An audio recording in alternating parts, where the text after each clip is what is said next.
తల్లిదండ్రులకు అలాగే కూడిన సేవకులకు విశ్వాసులకు మరి ముఖ్యంగా డేవిడ్ రాజు గారికి కుటుంబానికి నా హృదయపూర్వక ధన్యవాదాలు తెలియజేస్తున్నాను. మరి మ్యారేజ్ డే శుభాకాంక్షలు తెలియజేస్తున్నానండి. పరిశుభ్రం నుంచి ఎఫ్ఎస్ఎల్ రాసిన పత్రిక 5వ అధ్యాయము 33వ వచనం. మెట్టుకు మీలో ప్రతి పురుషుడు తన వలె తన భార్యను ప్రేమింపలేను, భార్య అయితే తన భర్త యందు భయం కలిగి ఉన్నట్లు చూసుకునేవలను. దేవుడి వాక్యం నిలిచిగాక. మరి గడిచిన రోజులన్నీ కూడా మరి వారు చక్కని సాక్ష్యాలు చెప్పారు. గడిచిన రోజులన్నీ కూడా మరి దేవుళ్ళు రాకముందు ఎన్నో కష్టాలు బాధలు ఒక చీకటి ద్వారా మరి ఇబ్బంది పడ్డారు. మరి ఆయన సాక్ష్యం మరి విజయవాడలో కూడా ఒక మాట చెప్పేవాడు. మరి దారి అమ్మంటే వస్తుంటే అక్కడ కూర్చొని మరి ఎవరికో మరి మాట్లాడుతున్నప్పుడు నువ్వు ఎందుకు వచ్చావు ఇలాగా, నేను ఇలా చేయాలనుకున్నాను అని చెప్పినప్పుడు ఆ కుమారుడు నాకు కూడా దాన్ని పర్సనల్గా కూడా చెప్పడం జరిగింది. మరి అలా అలా వారిని ఇచ్చిన చీకటి ఈరోజు ఇంటి గుమ్మం ముందు కూడా లేకుండా ఎక్కడ ఈ పరిసర ప్రాంతాల్లో లేకుండా ఆయన జోలికి రాకుండా ఉందంటే కారణము నజరేయుడైన యేసు ప్రభువారు పరిశుద్ధుడైన దేవుడి గృహంలోకి రాబట్టి. హల్లెలూయా.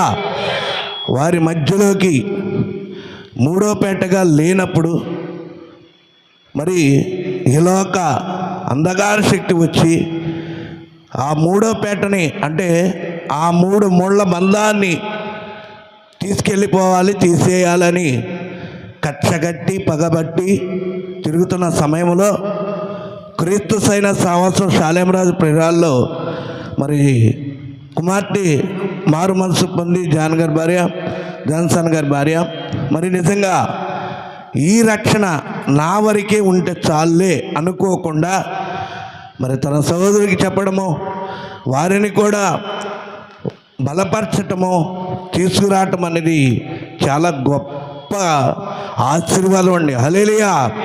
మరి నిజంగా వారి పట్ల కూడా దేవుడు గొప్ప కార్యం చేశారు.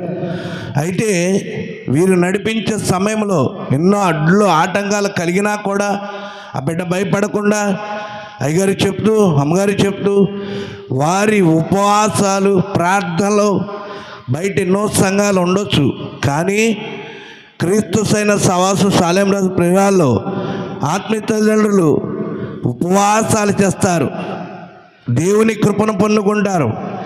దైవ మరి పవరు అంటే దయ్యముల మీద అధికారము కలదు. మరి అదే కాకుండా అంధకార శక్తుల మీద ఏటి మీదైనా సరే వారికి దేవుడు అధికారం ఇచ్చాడు. ఆమేన్. హల్లెలూయా. అందుకనే అవి ఏమవుతున్నాయండి, నజరేయుడైన యేసు ప్రభువారు ఎప్పుడైతే దైవజనులు ప్రార్థన చేసిన ద్వారా ఎక్కడ విజయవాడ ఎక్కడ గాజువాక అక్కడ నుంచి దేవుని పవర్ ఇక్కడికి వచ్చి బిడ్డను ముట్టి స్వత్వం వచ్చిందండి. ఇదే కనుక ఈ ప్రార్థనే ఇలాంటి సంఘమే ఈ దైవజనులే లేకపోతే ఆ 2 అంటే ఆ భార్యాభర్తల బంధం ఏమైపోయారండి. ఎంతమంది లోకంలో ఆవేశపడ్డారు అనుకుంటారు కొంతమంది. లేకపోతే భార్య ఏదో అందని చూడండి, నిన్నటి కాలమే చూసాం, మటన్ కూర వండలేదని ఆమెని కడ తెరిచేశాడు. మరి అక్కడ ఉందో లేదో తెలియదు, తెలుసుకోవాలా, ఆవేశపడ్డారు. ఈ ఆవేశాల కారణాలు దెయ్యాలే. చూడండి, ఇవి ఏం చేస్తాయంటే మనుషుల్లో దూరి ఏవే ఒకటి జీవితాన్ని పాడు చేయటానికి చూస్తాయి. ఈ రకమైన దుష్ట శక్తులను, బలమైన శక్తులను కూడా మన దేవుడు ఎవరండి, బలవంతుడైన దేవుడు. హల్లెలూయా. ఈ యేసు ప్రభువారు బలవంతుడైన దేవుడు కాబట్టే ఆ శక్తి చాలక అది ఇందాక ఆయన అన్నాడు కదా సతీష్ గారు, దేవుడు దాన్ని తొక్కేశాడు. హల్లెలూయా. ఆమేన్. అంత గొప్ప దేవుడు, ఈయనంత గొప్ప దేవుడు ఈ లోకంలో మనం వెతికినా దొరకడు. హల్లెలూయా. నిజంగా ఈరోజు భార్యాభర్తలుగా వారిద్దరు సంతోషంగా ఉన్నారంటే కారణము మన ఆత్మీయ తల్లిదండ్రుల ప్రార్థన ఉపవాసాలు.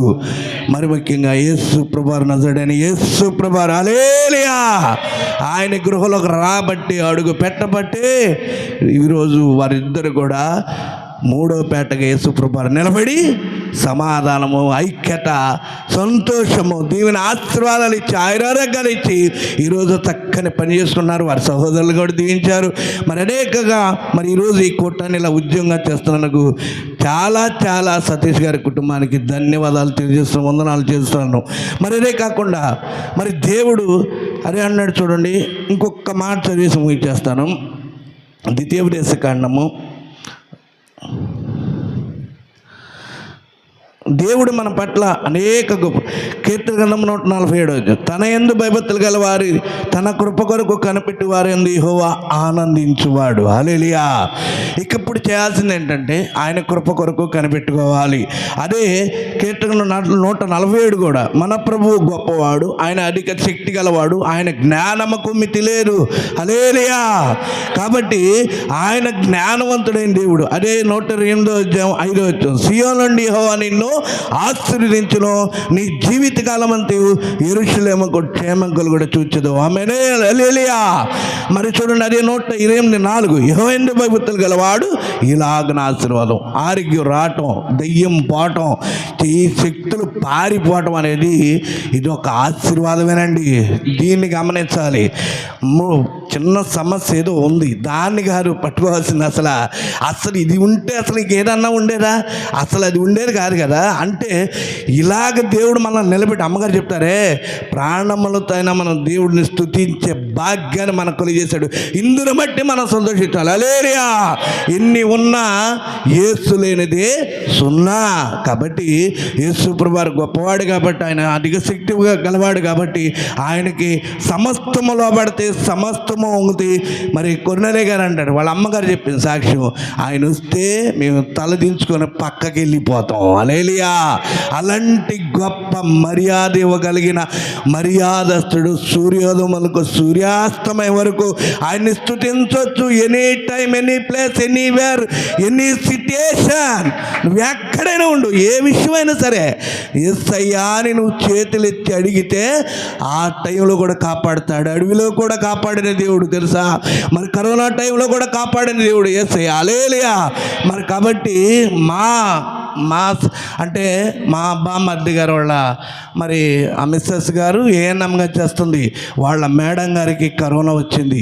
ఇక నాకు కరోనా కూడా వస్తుంది. నేను ఆమె చేతులు వేసానంటే వాళ్ళు ఏం తీసుకోవడం కానీ పుచ్చుకోవడం కానీ ఇవన్నీ జరుగుతున్నాయి. కాబట్టి ఇంకా నేను నథింగ్, ఇక నాకు లైఫ్ లేదయ్యా, ఎందుకంటే ఎవరు కూడా డ్యూటీలు చేయనని వదిలేశారు. ఇక నువ్వు చేసుకొని నా మీద పడేశారు. నాకు ఈ ఏరియాలో నెంబర్ 1 స్థానం ఇచ్చారు. వెంటనే నేను అయ్యగారు చెప్పాను, అయ్యగారు ప్రార్థన చేశారు. అయ్యగారు అమ్మగారు ప్రార్థన చేస్తున్నారు. అప్పటికి చెప్తూనే ఉన్నారు, జాగ్రత్తగా ప్రార్థన చేసుకోండి అని. గృహంలో ఆరాధన పెట్టుకున్నారండి, గృహప్రవేశ ఆరాధన కరోనా టైంలో కూడా. మరి నిజంగా ఆ నెక్స్ట్ డే ఈ సమస్య వచ్చింది. అయినా సరే వాళ్ళు నిలబడి దేవుని దగ్గర ప్రార్థన చేయబెట్టి మరి దైవసేవకుల ప్రార్థన ద్వారా ఆ బిడ్డకి కనీసం రిపోర్ట్లో కరోనా లేదు అని వచ్చిందండి. హల్లెలూయా. అంత అసలు ఆశ్చర్యపోయారండి వాళ్ళ స్టాఫ్. కానీ ఏంటి విజయ, అసలు ఎంత తిరిగేసావు కదా, అసలు నీకు రాలేదంటే అంటే ఆమె చెప్పిన మాట ఏంటి అంటే, క్రీస్తు సంవత్సరంలో నేనున్నాను, గొప్ప దైవజనుల ప్రార్థనలో నేనున్నాను. హల్లెలూయా. కాబట్టి ఈ కాపుదల మీకుందండి సతీష్ గారు. మీరు ఏమి సఫర్ అవ్వద్దు, ఏం ఫీల్ అవ్వద్దు. దేవుడు ఏ కాలానికి ఏది ఇవ్వాలో ఆయన ఇస్తాడు. ఆయన సమయానుకూలము, కాలములు, సమయములు దేవుని ఆధీనంలోని. ఆయన ఆలస్యాలు అలక్ష్యాలు కావు. దేవుడు నా పట్ల అలక్ష్యం చేస్తాడని అధైర్యపడొద్దు. మీరు ఎక్కడ ఏ పని చేసినా నజరేయుడైన యేసు ప్రభువారు దైవజనుల మాట మీరు వింటే మీరు అడుగు పెట్టిన చోటల్లో ఇప్పుడు ఎంత ఆనందకరంగా ఉంటున్నారో, ఇంకా రాబోయే దినాల్లో ఆయన ఇచ్చే టయానికి దేవుడు ఇస్తాడు.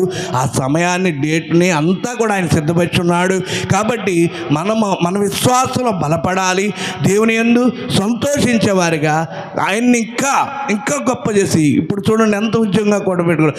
ఇదే ఒకేలా వస్తూ ఉంటాయి. అవి ఇవన్నీ కూడా మనం వెనుకోకుండా వాటిని ఈ చెవితో వదిలేసేటట్టుగా ఉండాలా. దేవుని మాటలు మాత్రం చెవితో విని హృదయంలో భద్రపరుచుకుంటే కనుక అవి మనల్ని ఎప్పుడు కూడా కంటి పాపలాగా కాస్తాయి. హల్లెలూయా. ఆయన గొప్ప దేవుడు అండి. ఆయన సర్వశక్తి గల దేవుడు. ఆయన సాధ్యంగా అన్నట్టు అస్సలు కార్యమే లేదండి. అలాంటి గొప్ప దేవుడు. అయ్యగారి ప్రార్థన ద్వారా మరి పిల్లలు పుట్టిన వారికి కూడా ఎంతోమంది అది దేవుడు ఒక అవకాశం ఒక్కొక్కరికి ఒక్కొక్క అవకాశం ఇస్తాడు. దాని గురించి అసలు సఫర్ అవ్వద్దు, అసలు మరి మైండ్లోనే పెట్టుకోవద్దు. దేవుని స్తుతించండి, దేవుని కనపరచండి. ప్రతిదినము కీర్తనతోనూ వాయిద్యములతోనూ, కీర్తన చక్క పాటలతోనూ, మరి చక్కని మరి వాక్యముతోనూ, దైవజనం చెప్పే వాక్యముతోనూ మీరు బలపడండి, అభివృద్ధి పొందండి. ఇది దేవుని ఆత్మలో అలా పడితే కనుక దేవుడు చక్కగా ఆ టయానికి ఏ టయానికి ఇవ్వాలో ఆయన సిద్ధపరుస్తాడు. అవిశ్వాసం మాటల జోలికి వెళ్ళొద్దు. మన గొప్ప సంఘము, మన దైవజనులు చక్కని మరి ప్రార్థన పనులు వాళ్ళు చేస్తే కంపల్సరీగా జరుగుతుంది. నాకు తెలిసి 100%, 200% జరుగుతుంది. హల్లెలూయా. నమ్మినవాడు సూచక్రియలు చూస్తారు. నమ్ముట నీ వల్ల అయితే నమ్మవానికి సమస్తము సాధ్యమే. ఆమేన్. హల్లెలూయా. కాబట్టి దేవుడు మిమ్మల్ని దీవించాలని, మీరు పిల్లా పాపలతో ఆయురారోగ్యాలతో ఈ భూమి మీద సంతోషంగా యేసు ప్రభువుని స్తుతిస్తూ గణపరుస్తూ జీవించాలని మనసారా కోరుకుంటూ నేను ఈ వాక్యాన్ని ముగించుకున్న ఆత్మీయతలు అడిగి నా హృదయపూర్వక వందనాలండి.